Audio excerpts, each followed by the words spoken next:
It's another edition of the Kicking It with the Colonels podcast, and it is summertime. Athletics starting to wind down a little bit here at EKU, except for one program. That's track and field.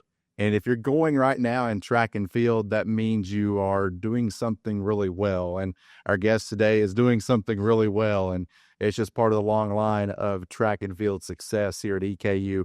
And our guest today here on the podcast, first of all, thank you so much for joining us, watching us, listening to us, however you got us tuned in. We appreciate you. Our guest today, Kristian Imroth, and does many events, but going to Eugene, Oregon in the 3,000-meter steeplechase. First of all, congratulations. I'm sure that was a huge accomplishment. What was going through your mind? What was your initial reaction when you found out you had made NCAAs? Yeah, it's it was kind of crazy. It's last year I made it, but that was sort of like the end goal, just to make it. And this year had a bit more added pressure in that I was expected to make it. So it put a different spin on things and made me a bit more nervous. So it definitely felt more sweet this year. How do you fight those nerves? I think when the gun goes off, I'm chill. But those days before, it's just trying not to let it get to you, trying not to think about it too much. And then when it's go time, you just lock in and get it done. What would you say, you mentioned you'd done it last year, done the same thing. What would you say has been the biggest difference for you this year as opposed to where you were last year and the kind of the progressions you've made? Well, I didn't run into the barrier this year, so that helps. That really does help. But I've just grown in confidence, something I've worked a lot with Mia with, and just grown as an athlete in general. I came in last year in not the best shape in the world, and this year it's just night and day, the difference. So yeah, really excited this year. Your time was 8:30, correct? 8:30. Yeah.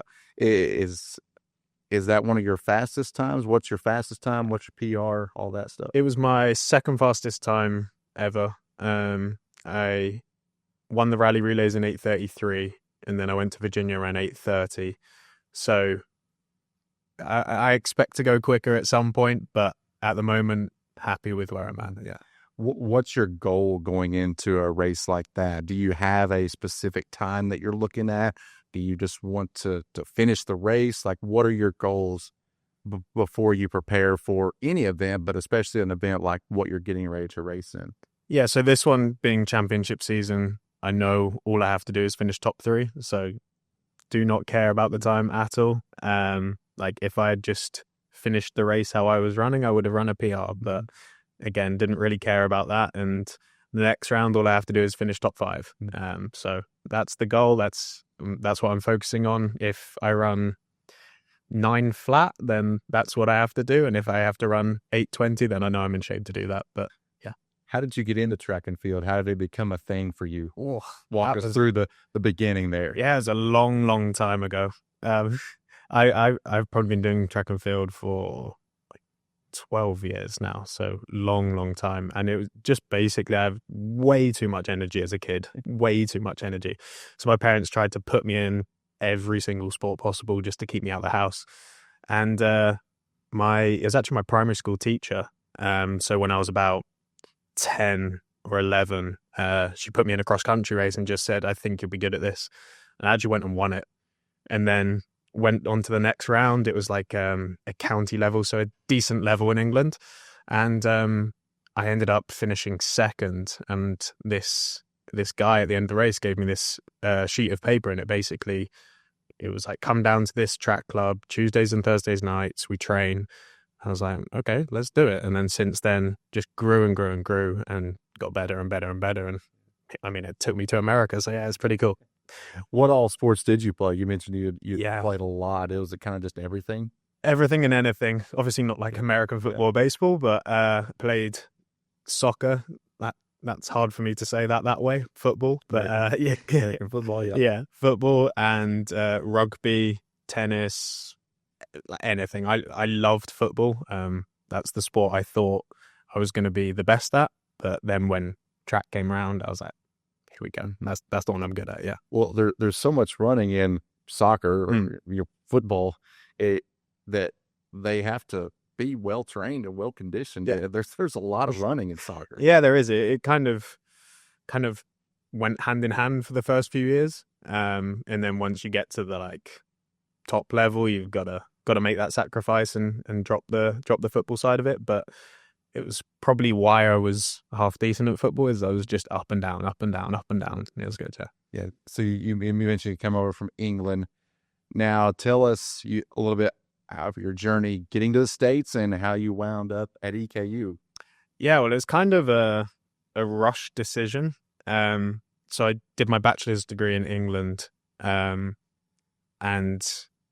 sort of finished and found myself a little bit lost of what I was going to do. And so I started emailing schools, and Corey got back to me.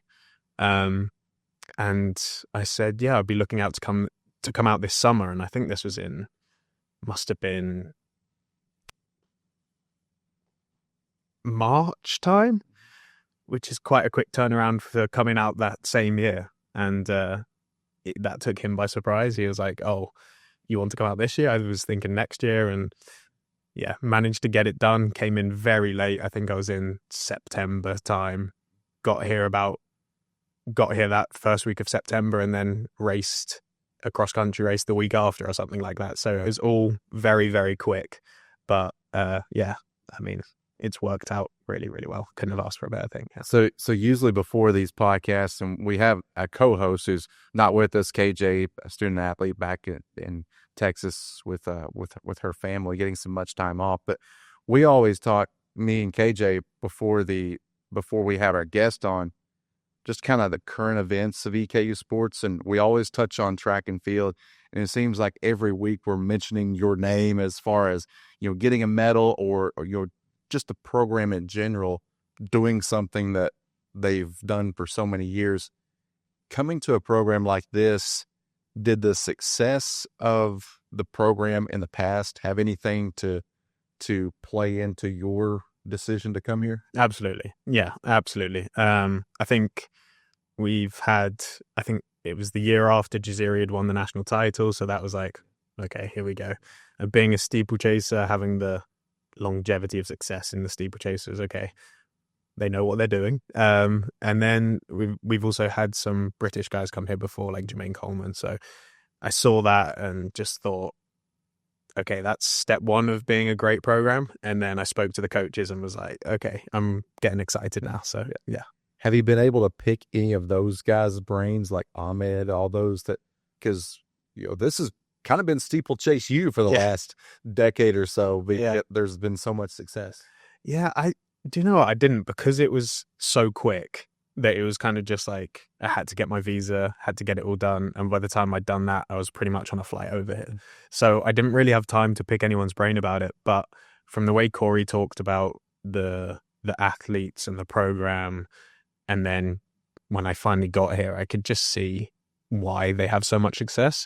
And I'm glad that I was able to be a part of it and carry it on a little bit. And yeah, I've got to make that final to carry on the reign of steeplechasers getting into the final. That's got to be done. What goes into your training regimen? Because, obviously being in shape is obviously the key thing, but how do you go about your training regimen getting into a season? I imagine it's different off season to in season. What's kind of the day in the life of Kristian Imroth so far? Yeah, I mean, this year has been a lot of focus on the little things, the 1%ers, because when you get to this level, they really add up.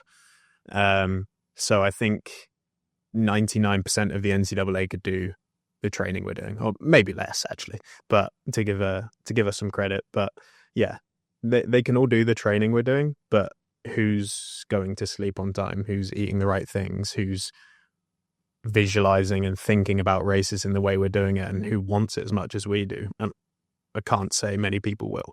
So those are the little things we're doing, and it's showing we've got success. So yeah.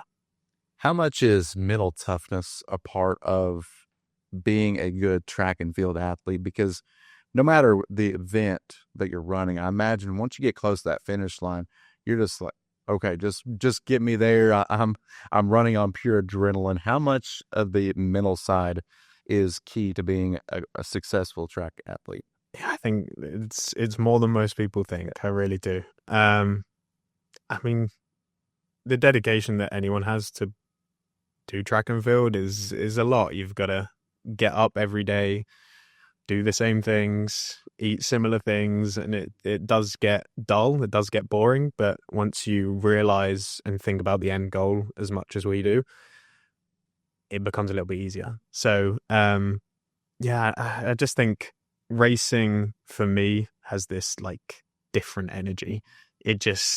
I'm so competitive, hate losing, to the point that you go into a race and you just get so excited but so nervous for it.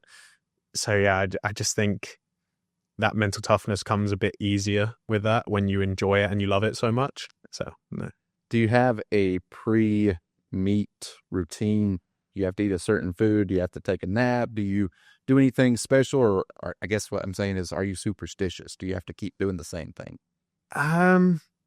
Vaguely.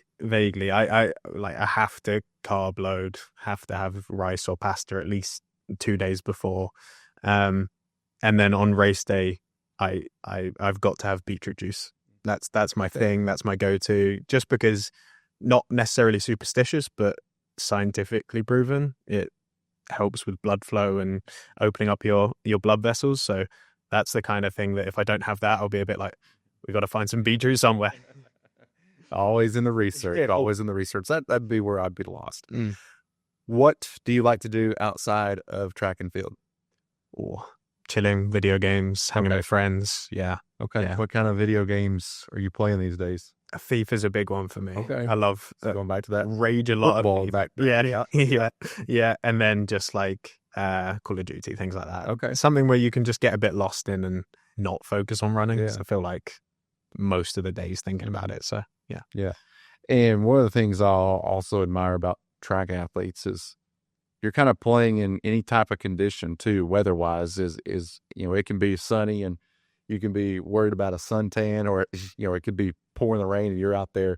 How much of that does, if you know the track's going to be sloppy or whatever the case may be, does that change anything for you? I mean, coming from England, the weather being bad actually probably benefits me more.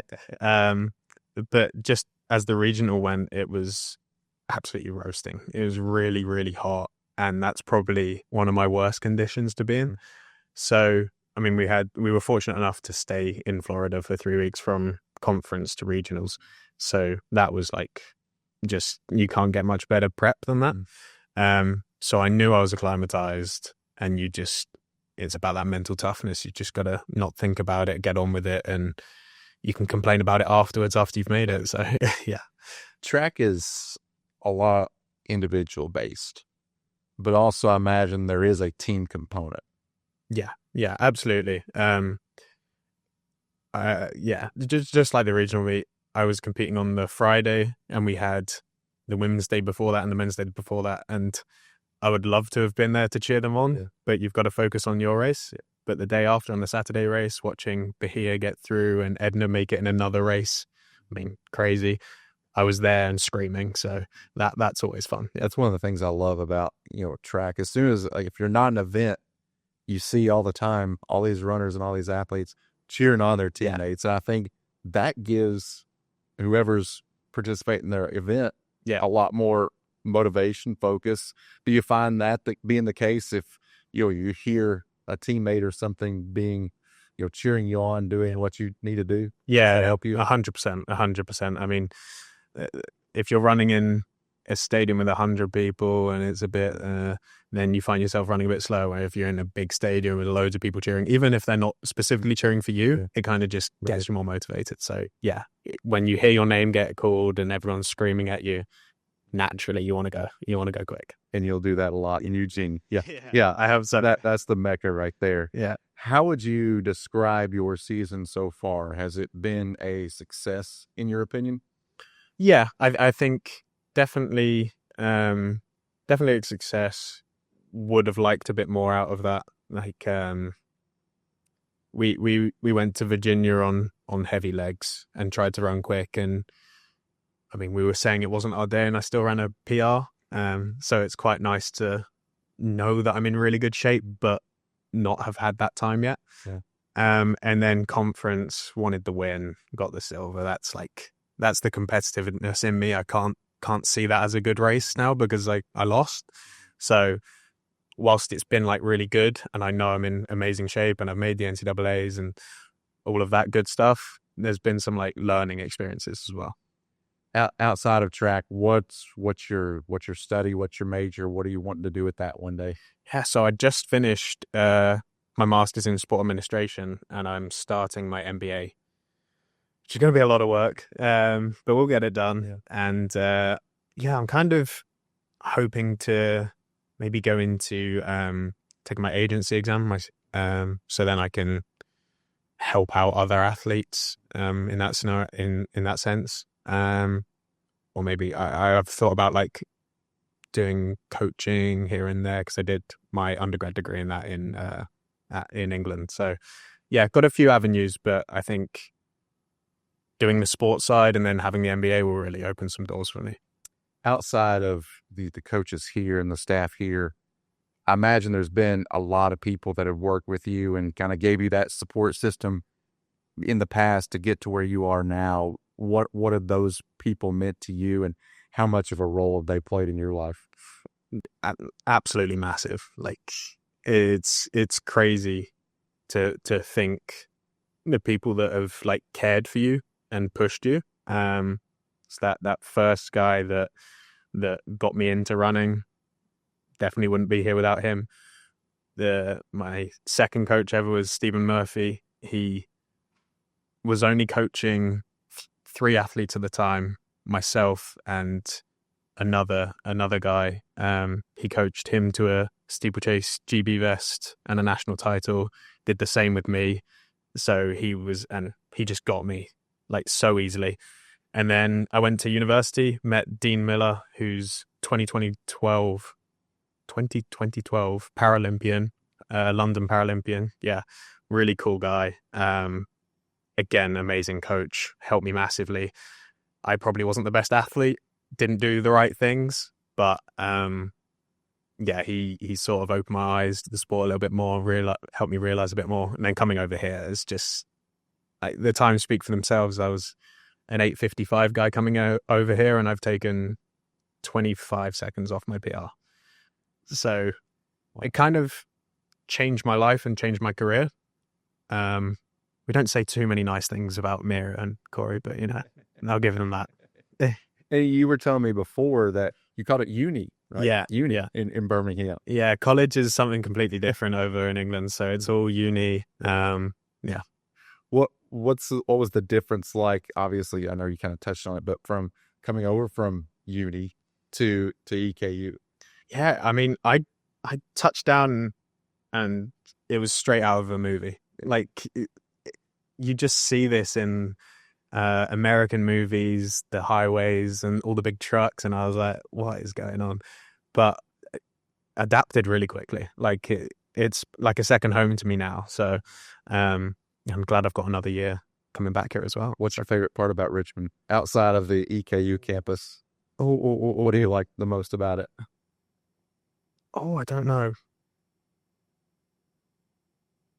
I don't know. Just because it's so yeah. Just how American it is. Yeah. Like I sort of love it. Like I didn't know if I would. I didn't think I would, but no, I love it. Yeah. On the other side, what do you miss the most about England? Is it food? What's the best food? What do you miss? I just miss my family and friends. Family. Yeah. I haven't been home in. It's going to be over a year. So kind of talk about those sacrifices to make to get to the top level.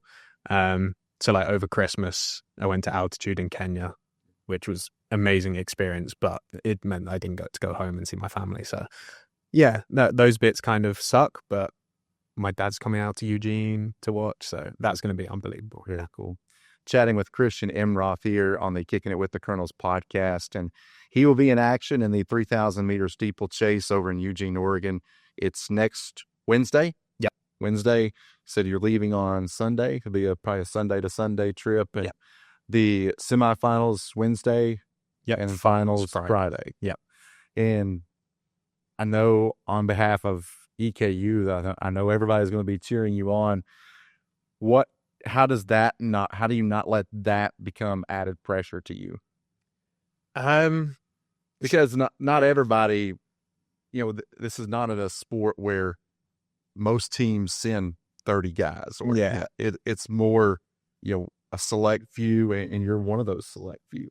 Yeah, it's you kind of just use it as fuel to motivate you. Don't really listen to the outside noise, but rather than they're here to support you, not to hinder you. So definitely use it as motivation. And I think there was sort of more pressure on the last round, just internally for myself. Just because, as I said, I was expected to make it. Like when you're one of those top guys, you've got to get used to it, and it's quite a hard feeling to get used to. But no, I love it. I love competition, love competing, and I'm going to do my best out there. Take us through some of your teammates now. Who's kind of the person that loosens everything up, always there to provide a laugh? Who's that person? Oh, because they're going to be watching. Yeah. I'd say James. James is hilarious. Absolutely hilarious. Yeah. Maybe at times he doesn't mean to be, but he provides a laugh constantly. Those are the best guys. Yeah. Because sometimes you can try too much and it is perceived the wrong way. Yeah. Who's kind of the crazy one that is willing to do anything, take no risk? Justin's crazy, man. I love that guy, but he's mental. Yeah. In a good way. Way. Is there music blaring before you head out to a game or a meet? We kind of keep that like headphones in. Everyone listens to their own thing. Just whatever gets you motivated. Yeah. As far as the team is concerned, who's got the best moves? Who's always trying to be on the national stage and win a dance competition? That's a tough one. Track athlete, you got pretty fast feet. You're able to able to move. It's got to be one of the Spanish guys with some rhythm. Maybe it's not you. Terrible rhythm, terrible. It would not catch me there. I'd have to have a few drinks in me before that one. Let's go with Cesc. He strikes me as a person with some good dance moves. Yeah. How would you describe Coach Erdman? I love him. Yeah.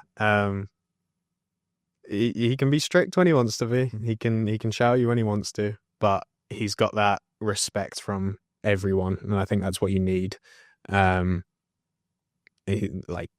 Just him and the coaching team in general they're just really high quality. You won't find any better in the NCAA, and that's honest hand on heart. You just won't. Him and Mia have done incredible job. Brandon as well, and Nico on the side as well. They're just all there to help us, to support us, whatever we need at whatever hour. They're going to come running, and that's all you can ask for, really. All right. Well, before we let you go, we got this wheel here. We're going to have some more fun before. I'm worried about this. Before we let you go here. So this is the Kicking It with the Colonel's wheel. You don't need to lift up. Oh my God, that's heavy. That's heavy. Yeah. Speaking of a training regimen, just lift that a couple times. So give that a couple spins there. Oh, there we go. It's better spin. What we got here? I know you can't see. Give me something bad. Oh, go-to dance moves. Oh, no. Oh, we were just talking about this. Yeah, it's got to be. Yeah, the no rhythm. What I left my weights for the day done. Got to be some 80s like dance. So you're throwing it back. Yeah. With it, that's all I can do. Yeah. Or disco. Yeah, disco moves. Yeah. Okay. Yeah. All right. Yeah, you won't catch me doing any of these TikTok dance moves. That's for sure. We may have to have you display songs. There we go. A little mini disco here on the podcast. You want to give it another spin? I don't think you have to blitz it up. I'll just clear it off here. See what we got here. What is that? Oh, is that one? Who would you pick to be stuck on a deserted island with? Oh. Is this like celebrities or anyone? Could be anyone. Oh. Oh. Who's going to bring you back to safety? Oh, I wasn't even thinking about that, to be honest. What were you thinking? I was just thinking who would have a like. Who would you want to spend time? Yeah. Who would I want to chat to? Like Or you could do that. Mo Farah or something. I think He's just pretty safe. Yeah. You That's. just want to. He wouldn't protect me. He's like built like a stick, isn't he? He's so small. Who would protect me? Oh God. Let's go John Jones, UFC. Okay. Protect me. Yeah. He could protect a lot of people. It might kill me, to be honest, but the risk I'm willing to take. We got to. Hey, if you're on a deserted island, you got to take some risk. Yeah, that's for sure. You got to take some risk. All right, one more. We'll let it go here. Here we go. Third and final spin. That's a good one. That was the best one of the day. Yep. What do we get? Dream vacation. Oh, That's a really good one. Not many have gotten that one. Dream vacation. This one's tough because I'm not the type of person just to go to a beach and chill out. As I said, I have too much energy for that. Yeah. So I'd have to be doing something. Could you run on the beach? I could run on the beach. There's a nice bit to run on.